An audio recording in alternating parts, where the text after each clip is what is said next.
नमस्कार, बहुत स्वागत है आप सभी का। मैं हूं आपके साथ आरती तिवारी। भोपाल के चर्चित त्रिशा शर्मा डेथ केस में पूर्व जज और त्रिशा शर्मा की सास गिरिवाला सिंह को सीबीआई ने गिरफ्तार कर लिया है। मध्य प्रदेश हाईकोर्ट द्वारा अग्रिम जमानत रद्द किए जाने के बाद सीबीआई की टीम गुरुवार सुबह उनके घर पहुंची, जहां लंबी पूछताछ की गई और जानकारी के मुताबिक जांच एजेंसी ने घर का डिजिटल नक्शा भी तैयार किया और कई अहम साक्ष्य जुटाए गए। करीब 10:30 बजे 3 सीबीआई अधिकारी गिरिवाला सिंह के घर पहुंचे थे। वहीं उनके वकील भी मौके पर मौजूद रहे। पूछताछ के बाद सीबीआई ने गिरिवाला सिंह को हिरासत में ले लिया। इस बीच जांच को तेज करने के लिए सीबीआई भोपाल में कैंप ऑफिस भी बनाने जा रही है। इसके लिए पुलिस कमिश्नर से सुरक्षित कार्यालय की मांग की गई है, जहां केस से जुड़े दस्तावेज और सबूत रखे जा रहे हैं। हाईकोर्ट ने गिरिवाला सिंह की अग्रिम जमानत खारिज कर दी है और इसके बाद अब गिरफ्तारी की संभावना पहले से ही बन गई है थी और अब उन्हें गिरफ्तार किया गया। हाईकोर्ट ने अपने आदेश में कहा है कि व्हाट्सएप चैट्स, गवाहों के बयान और अब तक जुटाए गए सबूतों पे गिरिवाला सिंह के खिलाफ स्पष्ट आरोप सामने आए हैं। कोर्ट ने यह भी माना है कि जमानत मिलने के बाद आरोपियों के जांच में सहयोग नहीं किया जा रहा था, और यानी अदालत ने साफ लहजे में कहा है कि मामले की गंभीरता को देखते हुए राहत देना उचित नहीं था। फोन लाइन पर ज्यादा अपडेट के साथ मनीष पालीवाल हमारे साथ जुड़ चुके हैं। मनीष, जिस प्रकार से इस पूरे मामला पूरी तरह से गंभीर होता हुआ नजर आ रहा और अब सास गिरिवाला की मुश्किलें बढ़ चुकी, गिरफ्तारी को लेकर क्या कुछ अपडेट सामने आ रहा है?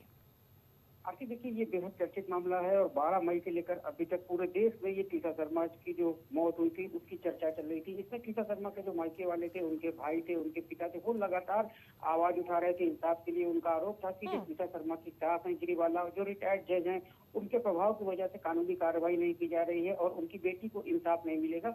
परिवार लगातार ये आरोप लगा रहा था कि दहेज के लिए उनकी बेटी को प्रताड़ित किया जा रहा था और जब त्रिशा की मौत हुई है उसको भी लेकर लगातार परिवार का आरोप था कि त्रिशा की जो मौत है वो संदिग्ध मौत थी। परिवार वालों ने जो उन्हें जानकारी दी कि त्रिशा ने सुसाइड किया है, फांसी लगाई है, लेकिन उनके शरीर पर चोट के निशान थे और यही वजह थी कि जो भोपाल में पोस्टमार्टम हुआ था उसके बाद परिवार लगातार दोबारा एम्स के डॉक्टरों से पोस्टमार्टम कराने की मांग कर रहा था। और उसके बाद को इस मामले में जो त्रिशा शर्मा की सास थी गिरवाला, उन्होंने लोअर कोर्ट से जमानत मिल गई थी, उन्हें गिरफ्तारी अरेस्ट स्टे मिल गया था, उनकी गिरफ्तारी पर रोक लग गई थी, अग्रिम जमानत मिल गई थी।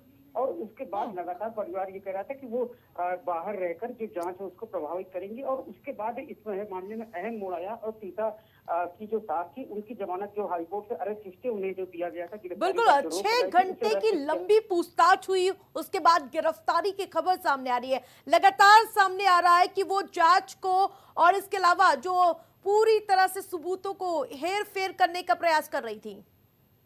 बिल्कुल, देखिए इस मामले में लगातार जो मामला था परिवार वाले ये दबाव बना रहे थे, वो इंसाफ की गुहार लगा रहे थे।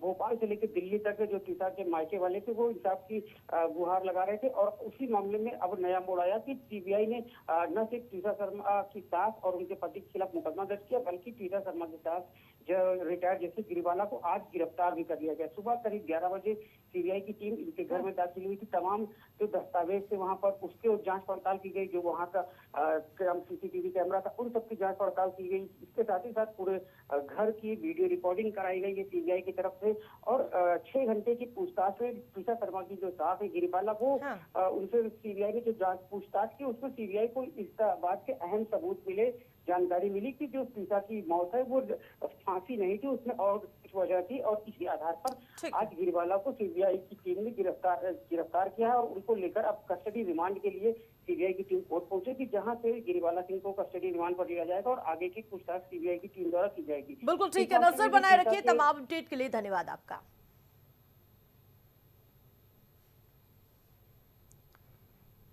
कर्नाटक के मुख्यमंत्री सिद्धरामैया ने गुरुवार को इस्तीफा दे दिया। उन्होंने बेंगलुरु में बकायदा प्रेस कॉन्फ्रेंस कर कहा, मैंने पहले से ही कहा था कि हाईकमान जब कहेगा मैं इस्तीफा दे दूंगा। कल हाईकमान ने कहा, आज मैंने इस्तीफा दे दिया। उन्होंने बताया कि राज्यपाल थावर चंद गहलोत के सचिव को इस्तीफा सौंपा है। गहलोत फिलहाल पारिवारिक कारणों से बेंगलुरु से बाहर है। प्रेस कॉन्फ्रेंस में deputy CM DK Shivakumar भी साथ मौजूद रहे। हालांकि प्रेस कॉन्फ्रेंस के दौरान ये नहीं बताया गया कि अगला मुख्यमंत्री राज्य का कौन होगा। इससे पहले सिद्धरमैया ने अपने घर पर मंत्रियों के साथ बैठक की और फैसले की जानकारी दी। बैठक के दौरान डीके शिव कुमार ने सिद्धरमैया के पैर छुए, जिसके बाद दोनों ने एक दूसरे के गले लगा लिए। कर्नाटक के मुख्यमंत्री सिद्धरमैया ने कहा कि उन सभी लोगों का धन्यवाद जिन्होंने मुझे प्यार दिया। जब मैं 2013 से 2018 तक 2 बार मुख्यमंत्री रहा, 2013 से लेकर आज तक इस दौरान मेरे साथ काम करने वाले मेरे सहयोगियों ने मेरे प्रति हर तरह का सहयोग, समर्थन और प्यार दिखाया है। मैं उनका दोस्त हूं। मैं एक गांव से आता हूं। मैंने कभी सपने में भी नहीं सोचा था कि एक दिन मैं एमएलए, मंत्री या फिर मुख्यमंत्री बन जाऊंगा। मैं तो इस इत्तेफाक से राजनीति में आ गया क्योंकि मेरे परिवार में कोई भी राजनीति में नहीं था। वह इसको लेकर सियासी बयानबाजियों का भी दौर शुरू हो चुका है।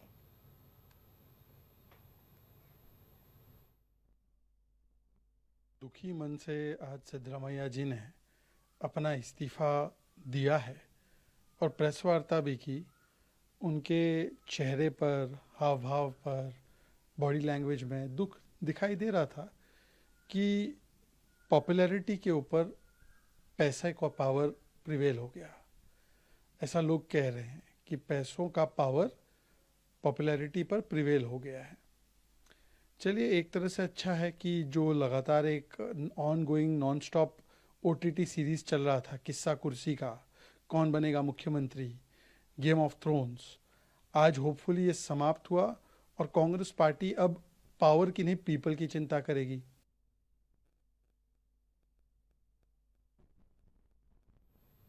बीजेपी ने दिल्ली, हरियाणा, पंजाब और त्रिपुरा के प्रदेश अध्यक्ष बदल दिए हैं। पार्टी ने इन 4 राज्यों में नए प्रदेश अध्यक्षों का ऐलान किया है। दिल्ली में हर्ष मल्होत्रा, हरियाणा में अर्चना गुप्ता, पंजाब में सरदार केवल सिंह ढिल्लों और इसके अलावा त्रिपुरा में अभिषेक देवरॉय को ये जिम्मेदारी सौंपी है।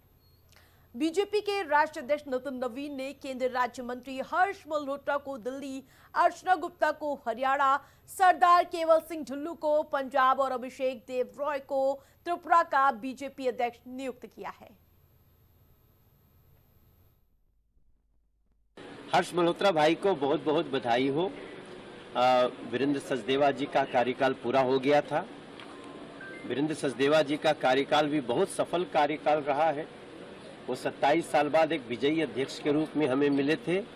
अब हर्ष मल्होत्रा जी के नेतृत्व में हम और भी भारतीय जनता पार्टी दिल्ली प्रदेश को हम आगे लेके जाएंगे। हम सभी मिलकर के उसको ऐसा करेंगे। नेतृत्व में हर्ष मल्होत्रा जी के मैं बहुत बधाई देता हूं हर्ष भाई को प्रदेश का अध्यक्ष बनने।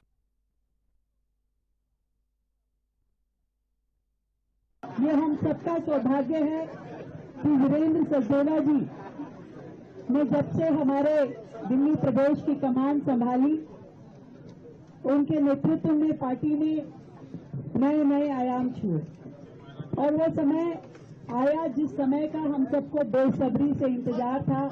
27 साल बाद दिल्ली में भाजपा की सरकार बनी। मैं चाहूंगी दिल की गहराई से हम अपने वीरेंद्र जी को अभिनंदन करें, धन्यवाद करें। उनकी मेहनत, उनके संगठन के साथ में कर्तव्य निष्ठा, जिसके कारण से हम सभी कार्यकर्ताओं में हमेशा उत्साह और ऊर्जा बनी रही।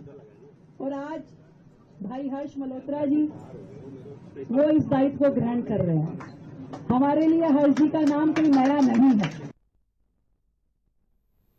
खबरों में आगे बढ़ेंगे। लखनऊ को स्वच्छ और आधुनिक बनाने की दिशा में नगर निगम ने एक और बड़ा कदम उठाया है। बुधवार को नगर विकास और ऊर्जा मंत्री AK शर्मा और मेयर सुषमा खरकवाल ने जौनपुर में FCTS प्लांट का उद्घाटन किया है। करीब 9 करोड़ रुपए की लागत से बने इस प्लांट में रोजाना 150 टन कूड़े का निस्तारण किया जा सकेगा। इसके साथ ही यहां पर इलेक्ट्रिक कूड़ा गाड़ियों के भी चार्ज होने की व्यवस्था होगी। मंत्री AK शर्मा ने कहा कि सरकार शहर को साफ रखने और कूड़े की समस्या खत्म करने के लिए आधुनिक तकनीक का इस्तेमाल कर रही है। उन्होंने अधिकारियों को निर्देश दिए कि शहर में कहीं भी कूड़े के ढेर ना दिखाई दें। महापौर सुषमा खरपाल ने कहा कि इस नए प्लांट से कूड़ा उठाने और निस्तारण का काम पहले से ज्यादा आसान और तेज होगा। इसका फायदा भरवारा, मल्हौर, खरगापुर और गोमती नगर विस्तार समेत आसपास के इलाकों में देखने को मिलेगा।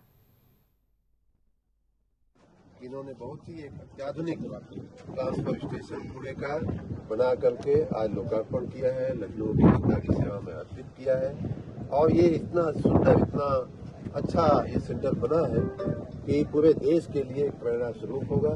लखनऊ ऑलरेडी शिवरी में और भेला में 20 लाख टन कूड़े का निस्तारण करके देश में एक चुनिंदा शहर बना है। Lucknow already zero net waste daily का व्यवस्था करके 2100 मीट्रिक टन की प्रोसेसिंग करके देश में अपना नाम कमा चुका है। लखनऊ ऑलरेडी स्वच्छता सर्वेक्षण में 30वें स्थान पर आकर के देश में अपना नाम बना चुका है। अब ये 51 ट्रांसफर स्टेशन जो इस तरह से बन रहे हैं, उनकी वजह से लखनऊ नगर में कहीं भी कूड़े का बड़ा ढेर जो है खुले में नहीं दिखेगा। सब कुछ कॉम्पैक्टिंग होगी, सब कुछ बंद गाड़ियों में ट्रांसफर होगा। एक वैज्ञानिक व्यवस्था करते हुए लखनऊ ने उसमें भी एक नए पायदान पे अपना कदम रखा है। मैं महापौर जी सहित उनकी पूरी टीम को, नगर आयुक्त को और सभी अधिकारियों को, सभी विशेष रूप से सफाई से जुड़े हुए सभी कर्मियों को, सभी मित्रों को बहुत बहुत बधाई, बहुत बहुत साधुवाद देता हूं। आज लखनऊ स्वच्छता में एक कदम और आगे बढ़ा है। भरवारा, मल्हौर वार्ड में भी हमने ट्रांसफर स्टेशन लगाया है, जिसका आज उद्घाटन हुआ है। माननीय मंत्री जी के हाथों से, कर कमलों से आज उसका उद्घाटन हुआ है। आने वाले समय में हमारे कंप्लीट 51 ट्रांसफर स्टेशन बन जाएंगे। 24 पूरे हो गए, 15 पाइपलाइन पे हैं, जो 15 से 20 तक पाइपलाइन पे हैं, जो हमारे जून के महीने में कंप्लीट हो जाएंगे। बाकी 2-4 जो फंसे हैं उनको भी हम पूरा करेंगे और लखनऊ में कहीं भी कूड़ा ना दिखे, इसका मेरा पूरा प्रयास है। माननीय रक्षा मंत्री जी के आशीर्वाद से, माननीय मुख्यमंत्री जी के आशीर्वाद से, लखनऊ के प्रभारी मंत्री और हमारे विभागीय मंत्री, जिनसे हमने जब भी जो भी मांगा है पूरा किया है, सभी के आशीर्वाद से आज लखनऊ देश में 3रे नंबर पे आया है। और अब हमारा प्रयास रहेगा कि हम देश में नंबर 1 पे आए। लखनऊ में बकरीद का त्योहार गुरुवार को पूरे अमन, चैन और भाईचारे के साथ मनाया गया। ईद उल अजहा के मौके पर ऐशबाग ईदगाह समेत शहर के प्रमुख मस्जिदों और ईदगाहों में समय से नमाज अदा की गई। सुबह से ही नमाजियों की भारी भीड़ देखने को मिली। जो आज 40,000 से ज्यादा लोगों ने नमाज पढ़कर देश और दुनिया में अमन, शांति और खुशहाली की दुआ मांगी। त्योहार को लेकर मुस्लिम समुदाय में खासा उत्साह देखने को मिला। वहीं जिला प्रशासन और पुलिस ने सुरक्षा और यातायात व्यवस्था पूरी तरह से चाक चौबंद रखी हुई नजर आई। संवेदनशील इलाकों में 2,500 से ज्यादा पुलिसकर्मी तैनात किए गए थे, जबकि ड्रोन और सीसीटीवी कैमरों के जरिए प्रशासन पूरी तरह से हर हालात से निपटने के लिए तैयार नजर आ रही थी। पूरे शहर में बकरीद का पर्व शांतिपूर्ण माहौल में संपन्न हुआ। पीलीभीत में लोगों को बेहतर स्वास्थ्य सेवाएं देने और 5 लाख रुपए तक के मुफ्त इलाज का लाभ पहुंचाने के लिए स्वास्थ्य विभाग ने बड़ा अभियान शुरू किया है। आयुष्मान भारत योजना के तहत जिले में अब करीब 8,23,000 गोल्डन कार्ड बनाए जा चुके हैं, जबकि लगभग 4 लाख पात्र लोग अभी भी योजना से वंचित हैं। और इसी लक्ष्य को पूरा करने के लिए विभाग ने आशा, एएनएम और इसके अलावा स्वास्थ्य सखी को गांव-गांव तक पहुंचने की जिम्मेदारी सौंपी है। स्वास्थ्य सखियां घर घर जाकर ऐसे परिवारों की पहचान करेंगी जिनके आयुष्मान कार्ड अब तक नहीं बने हैं। इसके बाद सीएचओ की मदद से कार्ड बनवाए जाएंगे और स्वास्थ्य विभाग का ये दावा है कि ये विशेष अभियान 15 अगस्त तक चलाया जाएगा और तय लक्ष्य को पूरा करने की कोशिश की जाएगी। सीएमओ डॉक्टर आलोक कुमार के मुताबिक जागरूकता की कमी और दस्तावेजी दिक्कतों के कारण कई लोग योजना से जुड़ नहीं पाते थे, लेकिन अब हर पात्र परिवार की मदद की जाएगी। हमने 15 मई से 15 अगस्त तक के लिए एक विशेष अभियान चलाया हुआ है, जिसमें प्रत्येक व्यक्ति जो कि किसी भी श्रेणी में हमारा पात्र लाभार्थी है, उन्हें ढूंढ के उनके जो है आयुष्मान कार्ड बनाए जाएंगे ताकि उनको बेहतर स्वास्थ्य सुविधाओं का लाभ मिल सके। से अनुरोध है कि कृपया अपने आसपास के एएनएम सेंटर पे या आयुष्मान आरोग्य मंदिर पे जाके अपना राशन कार्ड और आधार कार्ड लेके जाएं और जांच कराएं। यदि आप पात्र लाभार्थी होंगे तो आपका आयुष्मान कार्ड बन जाएगा, जिससे कि आपको 1 वर्ष में आपके परिवार को 5 लाख रुपए तक का निःशुल्क स्वास्थ्य सुविधाएं उपलब्ध रहेंगी। गोरखपुर में कुशीनगर लखनऊ 4 लेन पर दर्दनाक हादसा हो गया। बताते चले ताल थाना क्षेत्र के बाघागाड़ा 4 लेन पर तेज रफ्तार ट्रक और डंपर की आमने सामने टक्कर हो गई। दोनों वाहनों में आग लग गई और आग इतनी भयावह थी कि ट्रक चालक और खलासी जिंदा जल गए, जिससे मौके पर ही उनकी मौत हो गई। वहीं डंपर में सवार 2 लोग गंभीर रूप से घायल हो गए, जिन्हें इलाज के लिए अस्पताल भेजा गया। हादसे की सूचना मिलते ही पुलिस और फायर ब्रिगेड की टीम मौके पर पहुंची और काफी मशक्कत के बाद आग पर काबू पाया गया है। CO cantt Arun Kumar S के मुताबिक हादसे में मृत दोनों लोगों की पहचान कराने का प्रयास किया जा रहा है। पुलिस ने शव को कब्जे में लेकर पोस्टमार्टम के लिए भेज दिया और पूरे मामले की जांच पड़ताल तेज कर दी है।